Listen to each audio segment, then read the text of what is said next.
Alright guys, today I got to replace the rocker switches that I had put in. These are new ones, but I had put in these two cheap ones here for the rear lights I had added up top. These two little light bulbs and the big one in the middle here, and then also the one in the front. So there's, if you haven't seen my other video that I did, the other one, can you see it? It's right down there. So I'll do two different videos. We'll show one of the under the console area and then this one in the fender.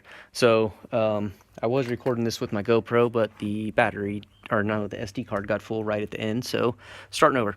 Anyways, so in here there's normally would be, oh, this bolt goes down in there. Okay. So we got one there, and one there. This is in the little console on the side of the seat. So on the tops, that's on the top there, obviously. In the bottom, they're quite easy to get to. It's one here, and the other one's down here. So what I did, worked out pretty good for me. So I do have the rear hydraulics, so it does use this one port here for that. This is your transmission and hydraulic fluid temperature, and this is for my front and rear control with what controls the hydraulics. If you don't know what I'm talking about.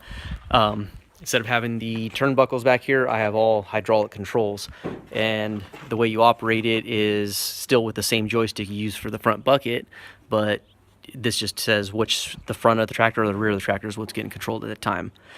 So anyways, these ports are empty. There's still one more if I were to add anything else.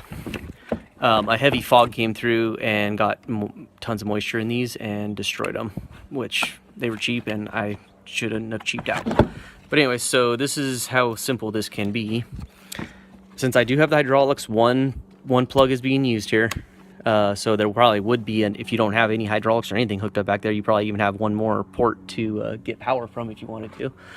But so on both of these plugs, this is not cutting into the factory wiring or anything. This is just all plug in, easy as possible, like cost you 25 cents to hook up pretty much.